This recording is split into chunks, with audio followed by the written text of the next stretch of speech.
The diaper bag slipped from Janelle's shoulder for the third time as she fumbled with her apartment keys. Her baby whimpered against her chest, his tiny hand clutching her blouse like he knew something wasn't right. Maybe he did. Inside, the air was still and cold. She'd forgotten to adjust the thermostat again. Another thing on the endless list of tasks she could barely keep up with. Single motherhood wasn't a storm. It was a slow flood that never stopped rising. Janelle sighed, setting baby Noah down in his playpen. He reached for the bright-colored rings hanging from the padded edge, determined even though he could barely sit upright. 7 months old, with a smile that could melt winter and curls that refused to be tamed. Every time he looked at her with those hazel eyes, she saw his father, Damon. 15 months since the divorce. 15 months since she'd walked away from the marble floors, the luxury cars, and the silence of a marriage that looked perfect from the outside but felt like suffocating in silk. Her phone buzzed. Probably Marissa, her best friend, checking in again. Janelle ignored it, too tired to explain that she was fine when she clearly wasn't. She moved to the kitchen and placed a bottle in the microwave, listening to the hum fill the empty space. Boston had seemed like the right choice. Far enough from New York that she wouldn't accidentally run into Damon, close enough that she could rebuild her life from scratch. She'd found a job at a mid-sized law firm, respectable, steady, but barely enough to keep them afloat. Noah's cry pierced through the silence. Sharp and urgent, the kind that made her stomach twist. Janelle hurried to him, heart racing. "It's okay, baby," she whispered, pressing the warm bottle to his lips. He latched quickly, but his forehead felt hot. Too hot. She kissed his temple the way her mother used to when she was little, back before the accident that left her orphaned at 24. The skin under her lips burned. Her heart dropped. She grabbed the thermometer, holding her breath as it beeped. 103.1 degree F. Her fingers trembled. "No, no, no," she muttered, fumbling for her phone. Google told her everything she didn't want to know. Meningitis, sepsis, brain damage. She called the pediatrician, straight to voicemail. It was after 6 on a Friday. Of course it was. Marissa's name flashed on the screen again. Janelle answered, voice cracking. "He's burning up, Riss." "It's over 103. Take him to the ER, now." She glanced at her near-empty wallet on the counter. "I can't afford another hospital bill. My insurance barely covers—" "Janelle, this isn't about bills. Go, now." That snapped her out of it. She shoved diapers, wipes, and Noah's favorite chewed-up bunny into the bag. The elevator in her building was broken again, so she took the stairs. 4 flights, each one pounding with fear. Outside, Boston's October sky broke open, cold rain hitting her skin like punishment. By the time she reached the car, she was soaked through. Noah's cries were weaker now, fading into a fragile whimper that terrified her more than the screaming ever had. "Stay with me, baby," she whispered. "Please, just stay with me." She made it to the hospital in 8 minutes, ran 2 red lights on the way. The emergency room doors slid open with a hiss as she burst inside, clutching Noah to her chest. "My son! He's burning up! Please help him!" The triage nurse took one look and shouted for a doctor. In seconds, a team surrounded her, hands and questions flying. "Age? Any allergies? Birth complications? Is the father present?" That question hit like a punch to the ribs. "No," she whispered. "It's just me." They whisked Noah away through swinging doors, leaving her in a waiting room that smelled like disinfectant and fear. Minutes dragged into hours. Janelle sat frozen in a plastic chair, rain still dripping from her hair, staring at a motivational poster that said, "Hope heals." She wanted to rip it down. Hope didn't pay bills. Hope didn't cure babies. Hope didn't fix this. A young doctor with kind eyes appeared. "Ms. Rhodes?" "I'm Dr. Sullivan. Your son's stable for now, but his fever's high. We need to run tests. Possibly a spinal tap." The words hit her like a wave. "A spinal tap? Isn't that dangerous?" "It's the only way to rule out meningitis. But first we need his father's medical history. Any known immune disorders, blood type, family conditions." Janelle froze. Damon's face flashed in her mind. That impossible mix of control and mystery. The kind of man who could silence a room without raising his voice. The kind she'd sworn she'd never see again. She didn't know his blood type. Didn't know much at all, really. He'd always kept his world locked tight. guarded by power, money, and secrets she'd fled from when she finally found her courage. I'll try to reach him, she managed. Do that quickly, Dr. Sullivan said. Time matters here. Janelle stared at her phone. She'd deleted Damon's number the day she moved to Boston, thinking she'd erased the last trace of him, but her divorce attorney might still have it. She dialed with shaking hands. Lauren Marks, the woman answered. Lauren, it's Janelle Rhodes. I need Damon Whitaker's number. It's an emergency. My son's in the hospital. Please. There was a pause. Janelle, that's not a good idea. The divorce... Please? He's Noah's father. He's all they need to help him. Another pause, then a sigh. Give me 5 minutes. Those 5 minutes felt like drowning. When the text finally came through, she stared at the number like it might explode in her hands. She dialed. 1 ring, 2, 3. Then that voice, deeper than memory, rough and familiar. Who is this? Janelle's throat tightened. Damon! It's me. Silence, the kind that carried every ghost of their past. Janelle? His voice dropped low. How did you get this number? That doesn't matter. I need your medical history, blood type, immune disorders, anything. What? Why would you? Her voice cracked. Because your son is in the hospital, Damon, and they think it's meningitis. The silence that followed wasn't empty. It was heavy, alive. Then, quietly, dangerously. You have a son? Yes, she whispered. Your son. How old? 7 months. Another pause. Then his voice, colder, controlled. Where are you? Boston General. Don't move. Damon, it's a 4-hour drive. I said 3. The line went dead. Janelle sat there, the phone still pressed to her ear, the sound of her heartbeat pounding in the silence. For 15 months, she'd promised herself she'd never need him again, never even speak his name. And yet, here she was, praying he'd keep his word just this once. Because sometimes, the people you run from are the only ones who can save you. Have you ever had to reach out to someone you swore you'd never call again because you had no other choice? Maybe, like Janelle, life forced you to break a promise to protect something bigger than pride. Hey, before we continue, if you're feeling the story so far, please tap that subscribe button, drop a like, and share this with someone who loves deep stories too. And let me know where you're watching from in the comments. I love seeing how far our stories travel. Now let's return to the moment everything changed. The rain hadn't stopped when Janelle finally let herself breathe. She sat alone in the corner of the hospital waiting room, Noah's empty blanket balled up in her lap, her reflection staring back at her from the glass wall opposite. Eyes red, hair frizzed, blouse clinging to her skin. 15 months ago, she'd promised herself she'd never look this way again. Not broken, not waiting, not his woman. But when she closed her eyes, she could already hear it. The sound of his voice, cold and commanding, saying, "Don't move!" And she hadn't. Because deep down, she knew Damon Whitaker never said anything he didn't mean. Her phone buzzed. Marissa. Again. She picked it up, voice thin. He's on his way. Who? Damon. The silence on the other end was heavy. Janelle, are you sure that's wise? No, but Noah doesn't have time for wise. Marissa sighed softly. Then hold on. You've survived worse. Maybe she had. But this felt different, heavier, because she wasn't the same woman who'd left New York with shaking hands and a suitcase full of courage. Back then, she'd been determined to build a life on her own terms. No more bodyguards watching her every move. No more dinners where her husband spoke in code to men who carried guns under their jackets. She'd thought freedom would taste like air.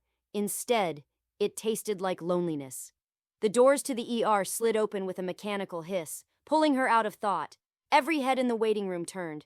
Damon Whitaker didn't walk into places. He arrived. 6'2", tailored black suit despite the hour, damp hair slicked back from the rain. His presence hit the room like static. Cold, electric, impossible to ignore. 3 other men followed, also in dark suits, scanning every corner like they owned it. He spotted Janelle immediately. For a heartbeat, the world narrowed to just the 2 of them. The woman who'd run and the man she'd left. He moved toward her, long strides cutting through the sterile light of the hospital. Janelle stood up without meaning to. Her breath caught. He looked the same. Sharp jaw, silver ring glinting on his index finger, the scar near his temple she used to kiss in the dark. But something was different. His eyes, they were colder, controlled. "Where is he?" The words were low, steady, but she could hear what lived beneath them. Panic disguised as authority. "They took him for tests," she said softly. "He's stable. For now." He looked past her, already scanning for answers. "Who's in charge?" "Dr. Sullivan. He said they needed your medical—" "I gave it," Damon interrupted, pulling out his phone. "I spoke to him on the way." You were on a helicopter, weren't you?" He didn't answer. He didn't need to. When you'd lived with Damon, silence was just another form of confession. Dr. Sullivan appeared moments later, clipboard in hand. "Mr. Whitaker, we've stabilized Noah for now. His fever's responding, but we're still waiting on lab results to confirm the infection type. The information you provided was helpful. Rare blood type? AB negative?" Damon nodded once. "And if you need blood, you'll take mine." "Yes, sir. We have compatible donors on standby. But thank you." Janelle watched the exchange, the calm efficiency of men used to getting things done. Damon didn't raise his voice, but even the doctors seemed to orbit him. When Dr. Sullivan left, Damon finally turned back to her. 7 months, Janelle." Her stomach dropped. 7 months, he repeated. "You had my son for 7 months, and you didn't think I deserved to know." She swallowed hard. "You made it very clear, Damon, that you didn't want children." His eyes flickered. Pain? Maybe, or anger. "I said children were targets. That in my world, love makes you vulnerable. I never said I didn't want him. I didn't know what that meant back then," she shot back, voice trembling. "All I knew was that every time I tried to reach you, really reach you, you shut me out." His jaw tightened. "And so you ran." "I escaped," she whispered. For a long moment, neither spoke. The air between them felt like it used to, heavy with everything they'd never said. Then, from somewhere behind the glass doors, a nurse appeared. "Ms. Rhodes? Mr. Whitaker? You can see him now." They walked side by side, not speaking, through sterile corridors that smelled like bleach and fear. Noah lay in a small pediatric room, hooked up to machines too big for his tiny body. His cheeks were flushed, his lips pale. Damon stopped cold in the doorway. For the first time since she'd met him, Janelle saw something crack behind those controlled eyes. Not anger, not power, fear. He stepped forward slowly, like approaching something sacred. He reached for Noah's tiny hand, his thumb tracing over the baby's fingers. "Hey, little man," he said softly, his voice breaking on the last word.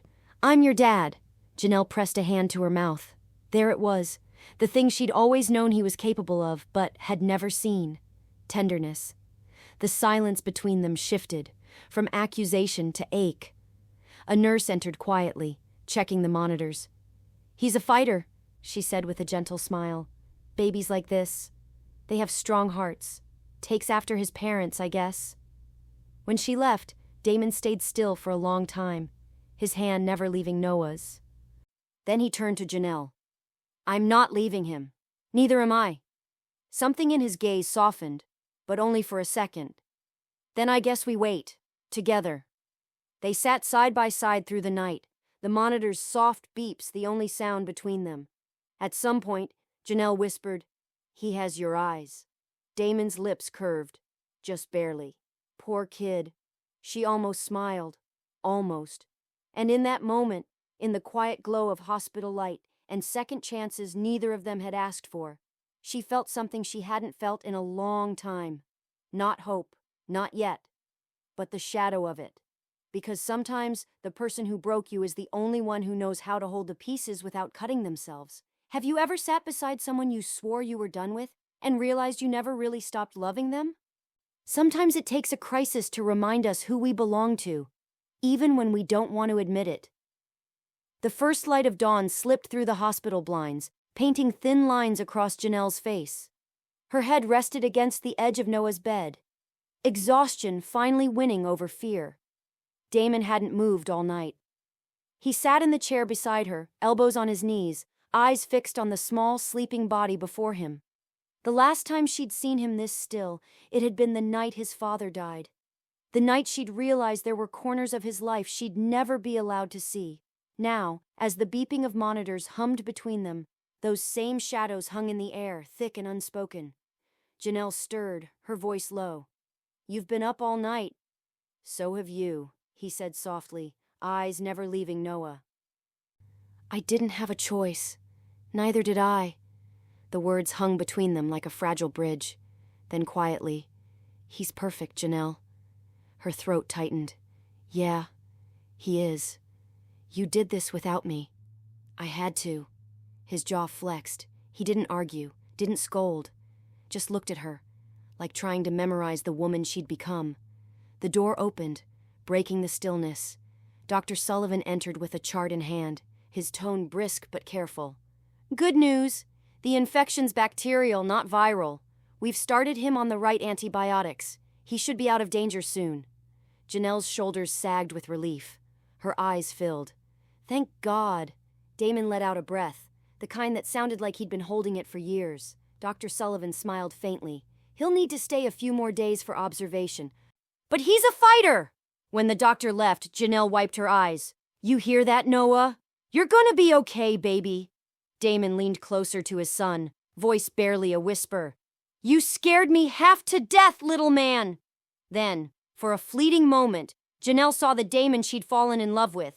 The man behind the power, the businessman who still stopped to make her tea on long nights, the husband who'd once carried her to bed when she'd fallen asleep on the couch. And just as quickly, he hid that man again. He stood, sliding his hands into his pockets.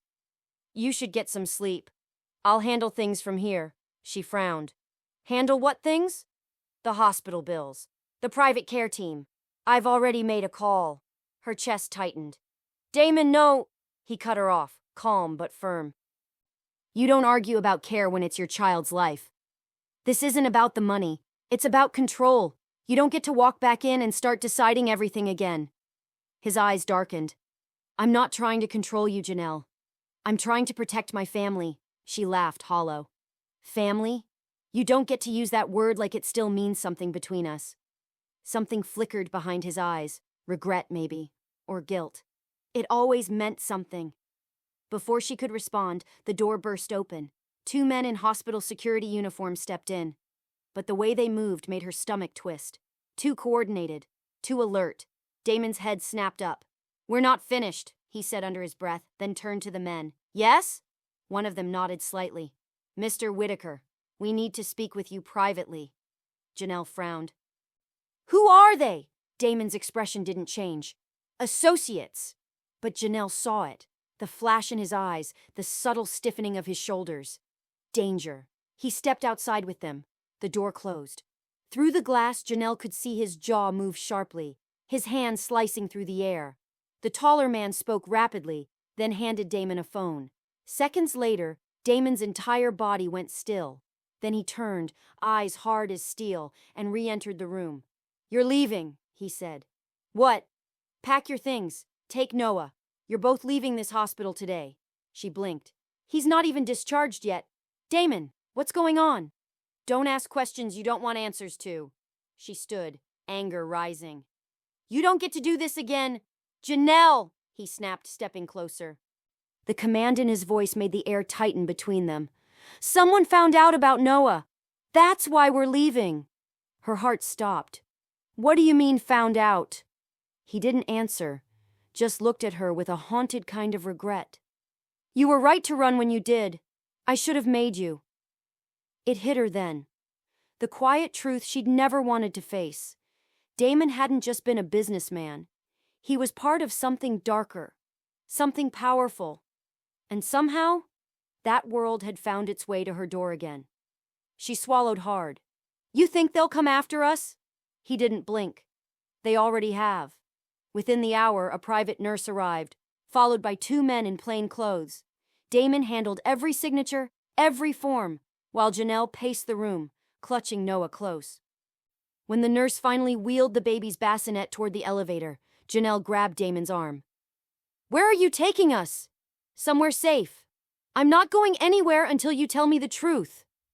He met her gaze, intense, steady, unflinching. "Janelle, I don't have the luxury of telling you everything. Not now. Then how am I supposed to trust you? He paused. You don't have to trust me. Just trust that I'll die before I let anything happen to you or Noah. The words hit her harder than a shout. In the elevator, she held her son tighter, watching Damon's reflection beside hers in the mirrored doors. The last time she'd seen him like this, sharp, alert, deadly calm, had been the night their house was shot at. She'd found him standing in the dark, phone in hand, telling someone in a voice she didn't recognize, "Make it disappear." That was the night she'd packed her things and never looked back. Now, here she was, going with him again, back into the world she'd sworn she'd never return to. And yet, some part of her, the same stubborn, loyal part that had once believed in him, whispered that maybe, just maybe, she'd never really left at all. Because when love is written in blood, it doesn't wash off easily. They rode in silence until the car pulled up to a secluded townhouse on the outskirts of the city. Armed men stood discreetly at the gate, their presence casual but unmistakable. Inside, the place was warm, elegant, and quiet, a stark contrast to the tension humming in the air. Noah was settled into a crib in the guest room, and the nurse assured Janelle he'd be fine for the night. When she came downstairs, Damon was standing by the window, his tie loosened, phone pressed to his ear. He ended the call as she entered. "Who was that?" she asked softly. "Someone who still owes me loyalty." She folded her arms. "You mean someone who still owes you fear?" His eyes flicked up, the smallest smirk, bitter and tired. "You always did see straight through me." She took a breath. "Damon, are we in danger?" He hesitated, then quietly, "Yes." The air between them went still. "But you and Noah," he continued. "You'll be safe, I promise." She wanted to believe him. God, she wanted to, but promises from Damon Whitaker had a habit of coming wrapped in pain. Janelle turned away, her voice trembling. "If something happens to you, don't finish that sentence." She looked back at him. "You can't protect everyone forever." His gaze softened, just slightly. "Watch me." There it was again, that fierce, impossible certainty, the thing that made her fall for him in the first place. Sometimes love isn't about safety. It's about the one person you'd risk safety for. Have you ever been torn between running for your life and staying for the one who once broke your heart? Maybe that's what Janelle felt. Fear and love tangled in the same breath. The townhouse was too quiet. That kind of quiet that felt designed, controlled. Every clock ticked on schedule. Every corner gleamed like it had been polished by invisible hands. Janelle moved through it carefully, like a stranger in someone else's memory. Noah slept peacefully upstairs, the nurse stationed outside his room. Damon had said it was for safety. But Janelle knew better. In Damon's world, safety always came with watchers. Downstairs, she found him in the kitchen, sleeves rolled up, pouring coffee into 2 mugs. The scene was almost domestic, painfully normal. If she didn't know better, she could have believed they were just a couple who'd weathered an argument and were trying again. "Couldn't sleep?" he asked without looking up. "Couldn't stop thinking." He slid a mug across the counter. "That's your problem. You think too much." She raised a brow. "And yours?" He met her gaze. "I don't think enough before I act." They stood there for a moment, steam curling between them. "Why this house?" she asked finally. "Why not one of your penthouses or whatever hideouts men like you have?" He almost smiled. "Because this one doesn't exist on paper. It's clean, quiet. Off-grid." Her voice softened. "So it's one of your secrets." His eyes flicked up.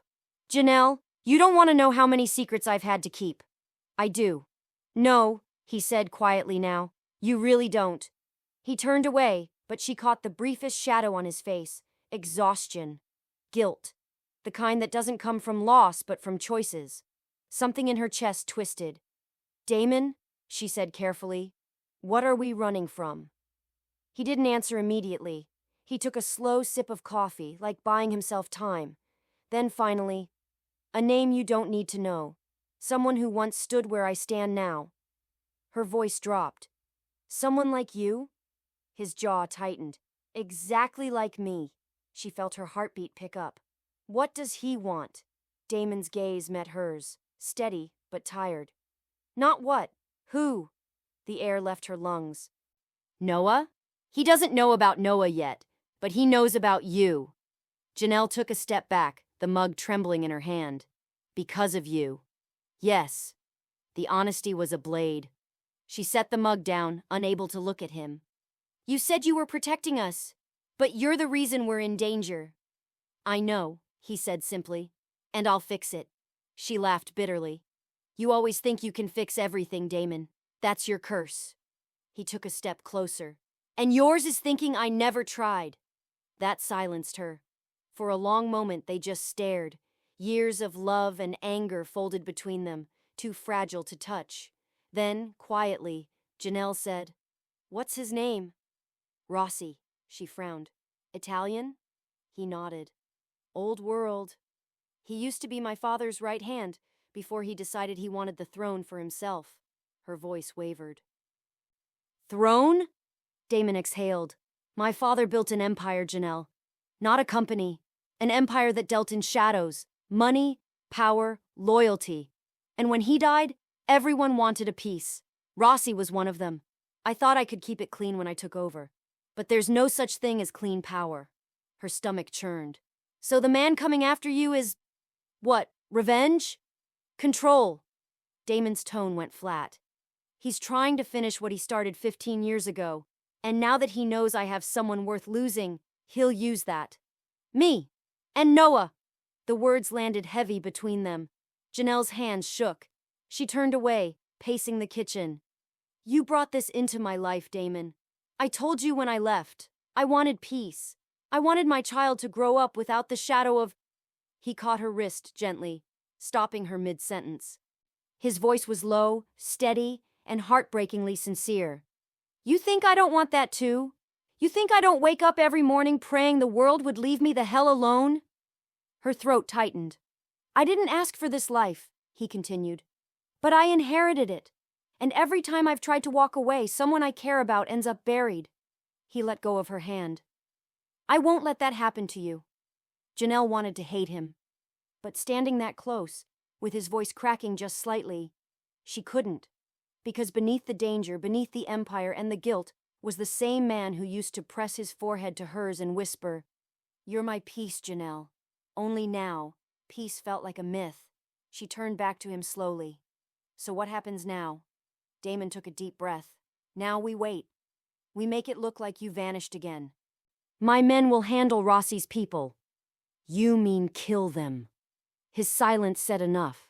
Janelle felt the air shift, that old familiar fear creeping up her spine. Damon, you can't solve everything with violence. Sometimes violence is the only language they understand. And what about Noah? She asked quietly. When he grows up and asks where you are, what you do? He looked at her for a long moment, then said the softest thing she'd ever heard from him. Then I'll lie, if it means he sleeps safely at night. Her eyes filled. You can't lie forever. He smiled sadly. You'd be surprised how long forever lasts in my world. Silence wrapped around them again. The kind that wasn't empty, just too full. Janelle stepped closer, almost without realizing it. When I left, I thought I was running from a monster, she whispered. Now I'm not so sure if I ran from the monster or the man who was trying to protect me from one. Damon's breath hitched. His fingers brushed hers, tentative, hesitant, like they both remembered too well how easily touch could destroy them. He didn't say anything, but his eyes did. I never stopped loving you, and maybe, just maybe, hers said it back. Because love is cruel that way. It survives the wreckage. It hides under the ruin. Have you ever looked at someone who hurt you and realized you'd forgive them if they just said your name right one more time? Sometimes love doesn't end. It just waits, quiet, bruised, but breathing. For 2 days, the townhouse lived in a strange stillness. Outside, the autumn wind rattled the windows. Inside, time felt suspended, each minute stretched tight with unspoken questions. Noah's fever had broken. He was smiling again, babbling softly in his crib, unaware of the world shifting beneath him. The nurse kept her distance, polite but nervous. Even she could sense that the air between Janelle and Damon carried both electricity and warning. Janelle tried to focus on Noah's laughter, but her thoughts spun circles. Every hour, Damon stepped into another room, answering calls in low tones. His words were clipped, coded, sometimes in another language. She told herself she didn't care, but she listened anyway. On the third morning, she woke to find him gone. His side of the couch was cold, a folded blanket left behind. Her heart stuttered. Then, from the hallway, one of the men in black appeared. "Mr. Whitaker's at the office. Said to tell you he'll be back by noon." "Office?" she repeated, suspicious.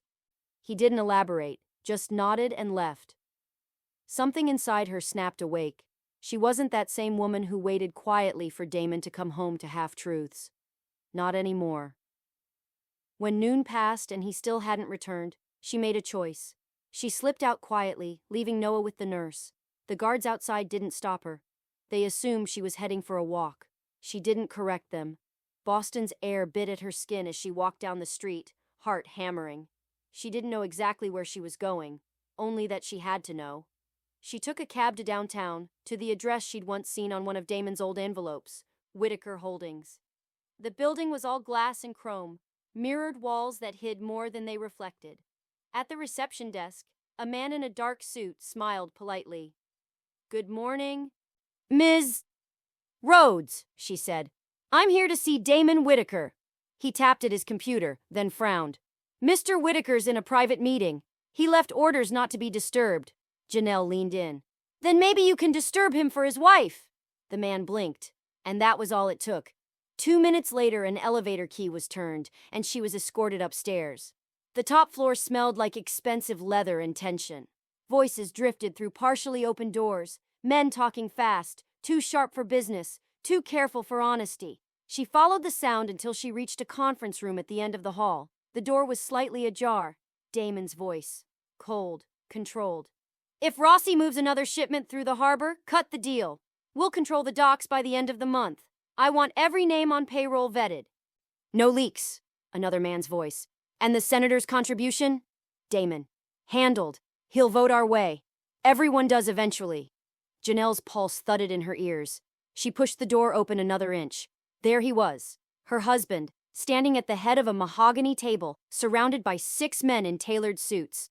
A map of the city glowed across a digital screen, red dots marking shipping routes, warehouses, and names she didn't want to read. This wasn't business. It was control. It hit her like a gut punch. Damon wasn't just in that world. He ran it. The empire he'd claimed he'd been trapped in. He was now its king. Her breath caught, too loud. Damon's head snapped toward the door. Their eyes met. For a second, time froze. Then his expression changed. Shock, then fury, then something that almost looked like fear.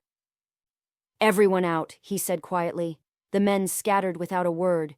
He crossed the room in 2 long strides. "What are you doing here?"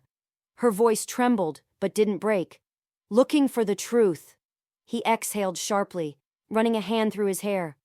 "You shouldn't have come." "I wouldn't have had to if you hadn't lied to me again." "I didn't lie. You said you were protecting us," she snapped. "But you're still doing it, Damon. You're still feeding that machine. You didn't leave it. You became it." He closed his eyes briefly, like the words physically hurt. "You think this is what I wanted? You think I enjoy living in a world where every handshake could be a bullet? Then why stay?" He opened his eyes. "Because if I walk away, Rossi wins. And if he wins, you die. Our son dies. Everyone I love dies." The rawness in his voice cut her, but she forced herself to stay steady. "You can't keep trading pieces of your soul to save us, Damon." "Maybe my soul's already gone. Then what's left for me to love?" That silenced him. He stepped closer, his hand almost reaching for her face before he stopped himself. "Everything I've ever done has been for you, Janelle."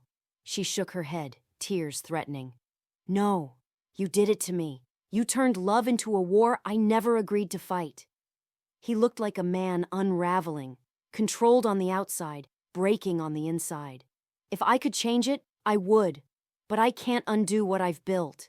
"You could try." "And risk Noah growing up without either of us?" His voice cracked.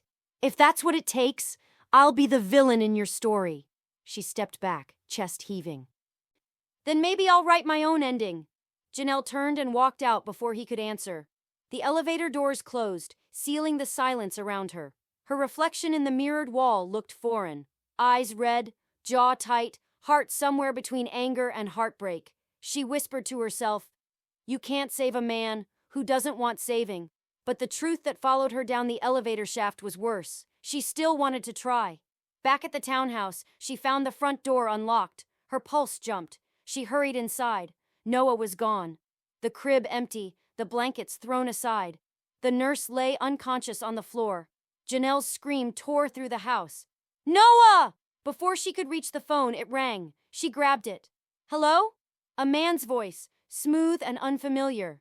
"Ms. Rhodes, if you ever want to see your son again, tell Mr. Whitaker I have what belongs to him." The line went dead. Her knees buckled, and for the first time since the divorce, she didn't feel strong. She felt shattered. In the doorway, Damon appeared, breathing hard, eyes wide with dread. He froze when he saw the empty crib. "Where is he?" Janelle's voice broke. "They took him." He closed his eyes for one brutal second, then opened them again, transformed. No longer a husband or a father, but the predator she'd always feared he could become. "Rossi," he whispered. He made his move. Sometimes the truth doesn't set us free. It sets the trap. Have you ever loved someone whose darkness you thought you could fix, only to realize it was swallowing you too? Would you still fight for them, or finally walk away? The house felt wrong, too still, too empty. Janelle's scream still echoed faintly off the walls, like grief refused to leave. Damon stood in the nursery doorway, staring at the tiny blue blanket left crumpled in the crib. His jaw was clenched so tight she could see the muscle in his cheek twitch. His hand, shaking slightly, reached for Noah's pacifier on the floor. He picked it up, stared at it, then closed his fist around it until his knuckles turned white. Janelle's tears streamed silently down her face as she knelt beside the unconscious nurse. "She's breathing," she whispered. "They just sedated her." Damon didn't respond. His silence was worse than shouting. Finally, she stood, voice raw. "Say something." His gaze was fixed on the crib. "They took him from here." "Damon, they came into my house," he said, voice rising, trembling, "past my guards, past my men. They touched what's mine." There it was, the quiet, terrifying rage that once made her leave. "Stop," she said, stepping closer. "Don't go there." He turned to her, eyes blazing. "Don't what, Janelle? Don't feel what any father would feel?" "You're not just any father," she shot back. "You're Damon Whitaker. And the last time someone crossed you, you burned down half of Manhattan's underworld." He didn't deny it. The air between them pulsed with fury and fear. She took a breath. "We need the police." "No. Yes." His voice dropped to a dangerous calm. "You think the police can touch Rossi? Half of them work for him." "So what are you going to do?" she demanded. "Tear the city apart?" "If that's what it takes." She grabbed his arm. "You can't fight fire with fire, Damon." He pulled free. "Then tell me how to fight a man who doesn't fear law or death. Tell me what you'd do if someone took our son." Her voice cracked. "I'd find him, but not like this." He looked at her, something breaking behind the anger. "I don't know any other way." And that was the truth that terrified her most. He wasn't bluffing. Damon was slipping back into the man she once fled. The man who made impossible things happen. The man who didn't need permission to end wars. He turned toward the door, pulling his jacket on. "Where are you going?" "To fix what I broke." "By killing him?" "By ending this." She stepped in front of him, blocking the door. "If you walk out now, you're not coming back, are you?" He paused. The silence stretched thin. "Janelle," he said quietly, "if I don't go, Noah dies." Tears blurred her vision. "And if you do, you might never come back." He reached up and brushed a tear from her cheek. "Then at least you'll both be safe." Her hands trembled as she gripped his shirt. "Don't you dare make this about sacrifice. I already lost you once. I can't." He kissed her. It wasn't gentle. It wasn't soft. It was years of regret, love, and desperation colliding into one impossible moment. And then he pulled away, whispering against her lips, "I'm sorry." Before she could stop him, he was gone. That night was endless. Janelle sat by Noah's crib, rocking his empty blanket, whispering prayers into the dark. Every tick of the clock felt like a countdown she couldn't control. When she finally stood, her reflection in the mirror startled her. She looked like a ghost of herself, hair wild, eyes swollen, heart bleeding through her skin. She thought about all the times she'd told herself she didn't need Damon, that she was better off without him, that her love wasn't strong enough to fix what was broken. But now she just wanted him to walk through that door holding their son. She closed her eyes and whispered, "Please, God, bring them back." Her phone buzzed. Unknown number. Her hands shook as she answered. "Hello?" A man's voice. Calm. Cold. "You should tell your husband to stop searching. The baby's alive. For now." Her heart stilled. "Rossi." He chuckled softly. "Ah, so you do know my name. Then you know Damon's debt. Tell him to meet me where it all began. Midnight. Alone." The line went dead. She fell to her knees. By the time Damon returned, his shirt was stained with rain and blood, not his own. Janelle rushed toward him. "He called. I know." His voice was flat, lifeless. "He wants me." She grabbed his arm. "Then you're not going." He met her eyes, and in that moment, she knew he already had. "I have to." "No, you don't." "I swore to protect my family. That means ending this, Janelle." She shook her head violently. "If you walk out that door again, I'll never forgive you." He took her face in his hands. "Then don't forgive me. Just remember, I loved you." Her tears fell freely. "Damon, please." He kissed her forehead. "You were the only good thing I ever did." Then he left again. This time for real. The clock struck midnight. The city skyline glowed faintly under a storm. Somewhere across that darkness, Damon Whitaker walked into hell for the only two people he'd ever truly loved. And Janelle. She sat on the floor, holding their son's photo, whispering into the silence, "Come home, because sometimes love doesn't ask for peace. It just begs for one more tomorrow." Have you ever watched someone you love walk into danger knowing you couldn't stop them? It's the kind of helplessness that rewrites your soul, because part of you goes with them. The wind pressed against the townhouse windows, carrying the threat of rain. Janelle sat on the living room floor, still clutching the photograph of Noah. The world outside moved on, the hum of traffic, a siren in the distance. But inside, time had frozen at the moment Damon walked out. She had begged him not to go. She had watched him vanish anyway. For an hour she stayed there, whispering the same prayer until it sounded like a heartbeat. "Bring them back. Bring them back." Then somewhere between a sob and a breath, a new thought slipped through the grief. What if God wasn't sending anyone? What if the only way to bring them back was to go herself? She rose slowly, wiping her cheeks with the back of her hand. The mirror caught her reflection again, but this time it wasn't a ghost staring back. It was a mother, a fighter. A woman who had survived too much to stop now. "I'm done waiting," she said quietly, to the room, to the universe, to herself. Upstairs, she changed into jeans and Damon's old leather jacket. It still smelled faintly like him, clean smoke and cedar. She tucked the photo of Noah into her pocket and headed for the door. The guards tried to block her. "Mr. Whitaker said no one leaves?" Janelle's voice was steady. "Then shoot me, because I'm leaving." Something in her eyes made them step aside. Outside, the city pulsed with rain. She caught a glimpse of Damon's black car pulling away from the skyline an hour earlier on a security feed. So she started there, toward the harbor. Boston's waterfront was the kind of place that swallowed secrets. Warehouses stacked like tombs, lights flickering over puddles of oil and salt. She found an old phone number saved in her email, the contact of Damon's former driver. A man who once told her, "If you ever need to find him, call me first." She dialed. "Mrs. Whitaker? It's Janelle. I need to know where he went." Silence. Then reluctantly, "Pier 47, midnight." She checked her watch. 11:42 p.m. Fate was giving her 18 minutes. The rain turned heavy as she reached the docks. Shadows moved between stacks of cargo crates, men with guns, slick raincoats, and faces she didn't recognize. Janelle ducked behind a container, her pulse hammering. Through the sheets of rain she could see Damon, standing alone beneath a hanging floodlight, his coat whipping in the wind. Across from him, another man emerged. Older, taller, carrying the kind of calm that comes with cruelty. Rossi. He held a bundle in his arms. Noah.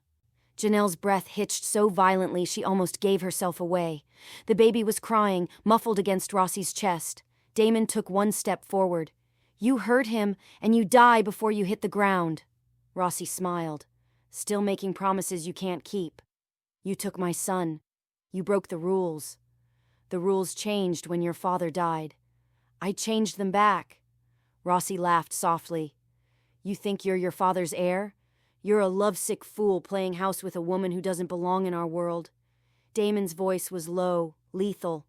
"She's the only thing that ever made this world worth surviving." Janelle's tears mixed with the rain.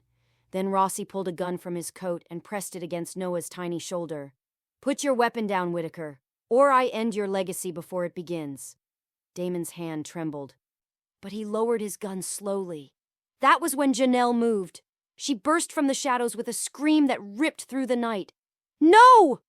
Rossi spun toward the sound. The moment of distraction was enough. Damon lunged forward, knocking the weapon aside. The world exploded into chaos. Gunfire cracked through the storm. Men shouted. Janelle ran, every instinct firing at once. She reached Noah, scooping him from the ground as bullets sparked against metal. Damon fought two men, fast and brutal, but Rossi was retreating toward a waiting car. Janelle ducked behind a crate, shielding Noah with her body. "It's okay, baby. Mommy's here. Mommy's here." Across the dock, Damon caught Rossi in his sights. One shot, one scream, and then silence. The rain kept falling. When Damon turned, soaked and shaking, Janelle was standing there, Noah in her arms, eyes wide with shock and fury. "What are you doing here?" he rasped. "Saving my family," she said. Something in him broke then. He dropped the gun, staggered forward, and pulled them both into his arms. For a long moment, all three just held on. The father, the mother, the child who had brought them back from the edge. "I told you to stay," Damon whispered. "I told you I'm done being told," she whispered back. He let out a shaky laugh. "God, I don't deserve you." She looked up at him through tears. "Maybe not, but Noah does. And he needs a father who'll choose life over vengeance." He swallowed hard, nodding. "Then I'm done. It ends here." They stood there as sirens approached in the distance, red and blue lights painting the rain. For the first time, Damon didn't flinch at the sound of the law. He looked at Janelle and said quietly, "I'll face whatever comes next, if it means you two get to live free." She squeezed his hand. "Then we face it together. Because love isn't perfect. It's just the decision to keep showing up, no matter the wreckage. Sometimes strength isn't about fighting harder. It's about refusing to run anymore. Have you ever reached a point where fear stopped controlling you, and love finally did? Maybe courage isn't loud. Maybe it's just choosing to walk toward the storm instead of away from it." The sirens grew louder, bouncing off the metal containers until they sounded like ghosts closing in. Blue and red lights streaked through the rain as police cruisers fanned across the pier. Janelle clutched Noah tighter, feeling his heartbeat against her chest. He had stopped crying, exhausted, safe for now. Damon stood in front of them, drenched and still, the gun lying at his feet. "Put your hands where I can see them," a voice shouted. Damon didn't move. His eyes were fixed on Janelle. "Whatever happens next, stay behind me." "No," she whispered. "We do this together." The officers surrounded them, weapons drawn. Someone barked, "Down on your knees!" But another voice cut through the chaos, steady, older, commanding. "Lower your guns! That's a federal asset." A man in a long coat stepped out from the flashing lights. Agent Torres. Damon recognized him instantly. "Still cleaning up my messes?" Torres gave a grim smile. "You promised you were done, Whitaker." "I am," Damon said quietly. "Rossi's finished. His men scattered." Torres nodded toward the warehouse. "We've been watching you both for weeks, waiting for this to break." Janelle's stomach twisted. You knew? Torres turned to her gently. Ma'am, your husband's been working with us, undercover, trying to dismantle the syndicate from inside. She blinked. Undercover? Damon's voice was hoarse. It was the only way to keep you safe. I couldn't tell you. One word to the wrong ear and they'd have found you sooner. The realization hit like lightning. All the secrets, the coded calls, the sleepless nights, they weren't about ambition. They were about survival. Her anger cracked, replaced by something deeper, heartbreak mixed with understanding. You should have trusted me. I wanted to, he said, voice breaking. But love was my weakness, and I couldn't risk my weakness being used against you. Torres cleared his throat. We'll need your statement, Janelle. And Damon, your deal still stands. Testify, and you walk free once this is over. Damon looked at Noah, then back at the agent. I'm done hiding. I'll testify. The agent nodded to his team. Let them through. As the crowd thinned and the lights dimmed, Damon turned to Janelle. Rain glistened in his hair, in the cuts on his face. I'm sorry you had to see that part of me again. She shook her head. I saw the man who would die to protect his family. That's not the worst part of you, Damon. That's the best. He smiled faintly, a mix of exhaustion and relief. You still believe in me after all this? I never stopped. I just forgot how to show it. He reached for her hand, fingers trembling as they touched. Then maybe we start over. No lies, no walls. She nodded. Just truth. Noah stirred in her arms, blinking sleepily up at them. Damon leaned close, pressing a kiss to his son's forehead. We're going home, little man. Hours later, the three of them sat in a sterile FBI safe house, warm, dry, alive. Damon's injuries were bandaged. Janelle held Noah as he slept. The storm outside had finally broken. She turned to him softly. What happens now? He looked out the window at the rising dawn. Now I finish this. Then we disappear. Not to hide, just to live. She smiled through tired tears. Boston still has space for a second chance. Boston, he murmured, testing the word like a promise. He reached for her hand again, and this time she didn't let go. Sometimes the truth doesn't destroy love. It rebuilds it on cleaner ground. Have you ever forgiven someone not because they earned it, but because you needed peace more than proof? That's what Janelle realized. Love isn't about perfect people. It's about imperfect hearts choosing to stay. The morning sunlight slipped through the blinds of the safe house like forgiveness finding its way in. For the first time in what felt like years, Janelle woke to silence that wasn't heavy. No gunshots, no ringing phones, no sirens. Just Noah's small breaths beside her and the rhythmic sound of Damon pacing the hallway, talking softly into a phone. She sat up, letting the light touch her face.